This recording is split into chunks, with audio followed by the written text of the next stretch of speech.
we don't want people to see who we truly are because they may reject us. So we push that down. We give across a kind of impression of the person that we think they want us to be rather than who we are. And it's in those moments that we have to learn to notice it. And we don't have to change anything. We just notice those times where we're not being our true selves, where we're not being authentic to who we are. Do you feel stuck, broken, like no matter how hard you try, you're simply not enough? You're not good enough as you are. You compare yourself to everyone around you. Well, I was like that for years and years. I felt like there was something wrong with me, like I was fundamentally flawed, like I was different to everyone else, like I was the problem. So in this video, I'm going to share with you 3 things. Why you feel the way you do, it's not your fault. The hidden reason why you feel broken and stuck. And the gentle shift that finally helped me feel good enough. And I'm also going to offer you a free, powerful guide that you can get down below in the description.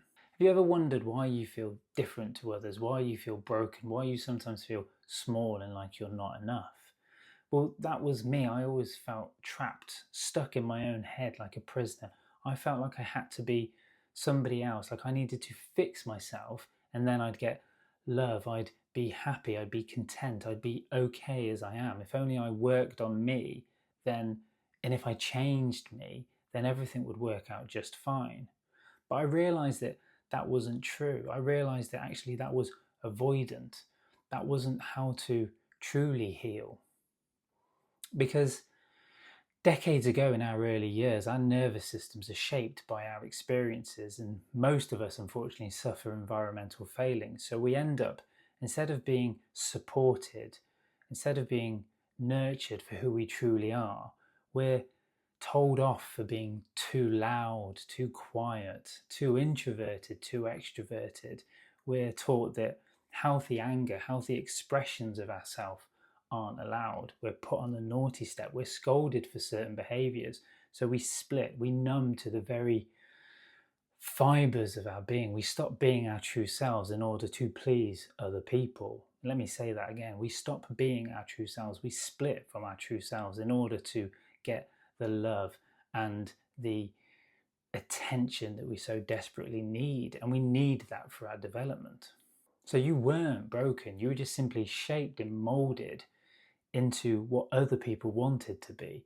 And if you're shaped and molded, you can be unmolded to who you truly are. Have you ever noticed how fear and guilt and shame can keep you stuck? They can stop you taking action, from growing, from doing the things that you want to do in life.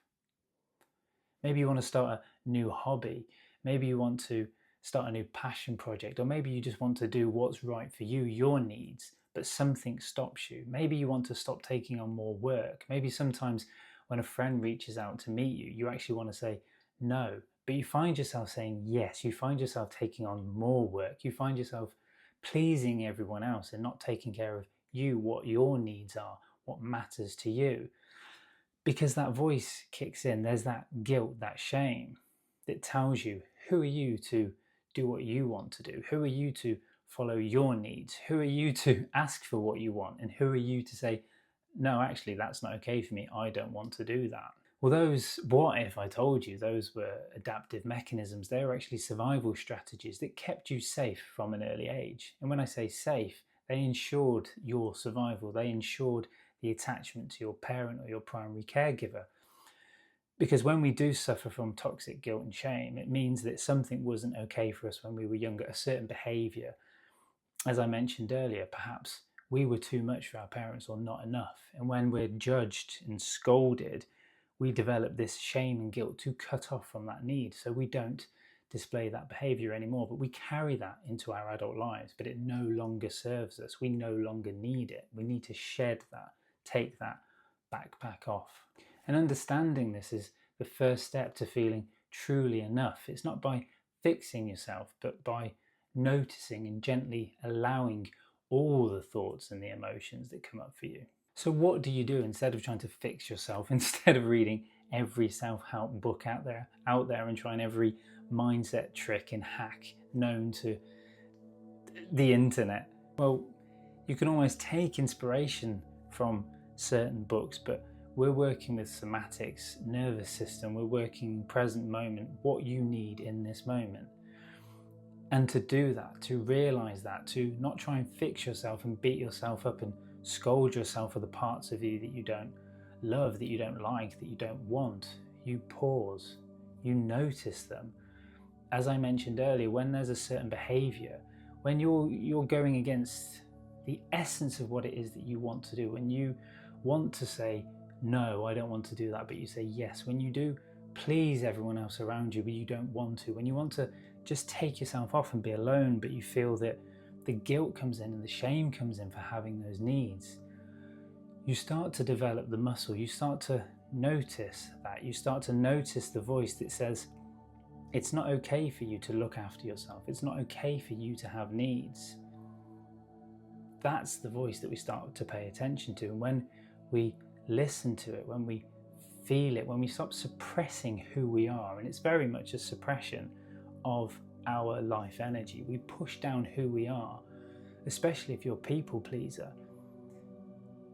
We don't want people to see who we truly are because they may reject us, so we push that down. We give across a kind of impression of the person that we think they want us to be rather than who we are. And it's in those moments that we have to learn to notice it. And we don't have to change anything, we just notice those times where we're not being our true selves, where we're not being authentic to who we are. And as my teacher calls it, we start to see those personal lies where we tell ourselves that we're not worthy, that we're not good enough, that we're broken. And we notice that actually, as an adult, in your 30s, 40s, 50s, 60s plus, you are perfect, you are beautiful, exactly as you are. You are healed. There is really nothing that you need to do. Instead, in fact, you just start to see the truth. You start to see you for who you truly are, and the past for what it really was. And it was just an environment that wasn't okay for you. It didn't nurture you and nourish you and support you in the way that you needed and the way that you deserved. And that's the shift. You go from fighting yourself to accepting all your parts. You bring all those bits that you most hate about yourself and you start to give them the love that they didn't get way back when. And if this speaks to you, if you've got to this point in the video, then I really encourage you to take a look at the link, the free PDF guide that I've put together, because it's really powerful. And it really will help you to understand this stuff and start to do those shifts without probably wasting years and decades of your life looking in the wrong places for the answers. And also, if this video has been useful, or if you'd like to add anything or ask any questions, then please drop me a comment below. I'd love to hear from you. Have a beautiful day. Big love, John.